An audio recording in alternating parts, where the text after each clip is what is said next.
The model finishes its research and slides a card across the desk. 3 options, clean, numbered. You read them, weigh them, pick the second. It feels like the most authorship you have had all week. You chose freely from a list.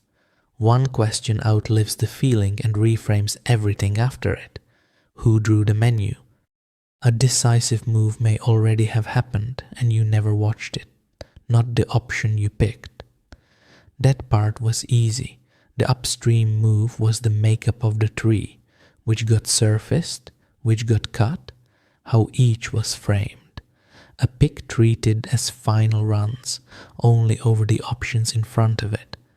Curate the set and you narrow the range of answers, but the chooser can still reopen the set if they know to ask. Schattschneider wrote the line in The Semi-Sovereign People in 1960. The definition of the alternatives is the supreme instrument of power. In his chapter on the displacement of conflicts, he makes the reason explicit. Political opponents rarely agree on what the issues are, because power is involved in defining them. Upstream control need not defeat an alternative in open debate. It can keep the alternative from reaching the card. A single verdict, do X, advertises someone else's judgment. It gives you an obvious place to push back. A menu may trip fewer alarms. On its face, it is an offer, a widening of choice. In practice, it can hide an earlier restriction, which alternatives were never shown. Even a healthy override rate only tells you how people moved among the rows presented. It does not tell you whether the search was wide enough. That gap is where pruning can hide. A longer list can look like a wider world. It may still be a bounded one. A bounded set stays bounded however many rows it holds, and a longer menu can steer harder, not less. Real control starts at the boundary, not only at the count inside it.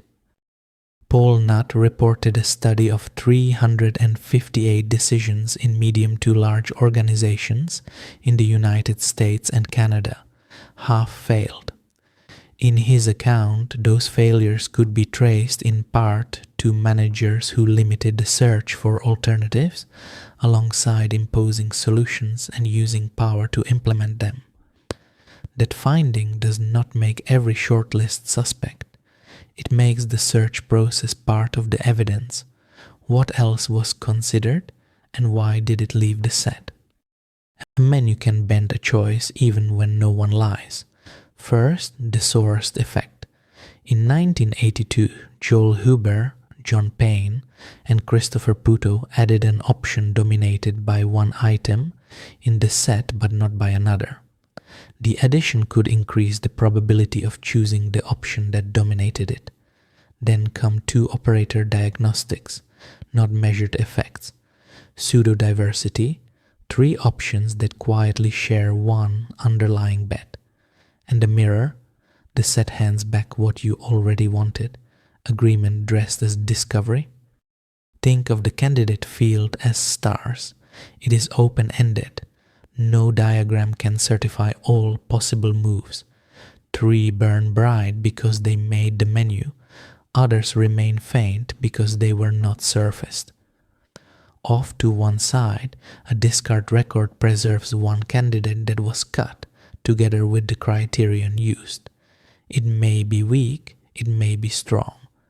The point is that the chooser can inspect the pruning instead of guessing what happened in the dark.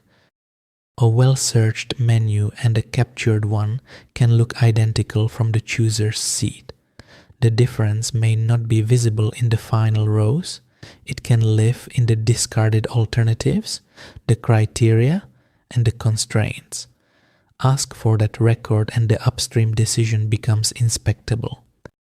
You cannot certify that a menu is complete.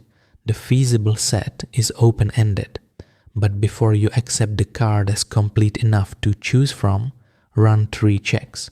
What alternatives were considered and cut? Who applied which criterion or constraint? And can an independent search propose a missing option? If the record cannot be produced, that is a control gap, not proof that the visible options are bad. The pick can be yours. The draw still needs an audit. Take the draw back.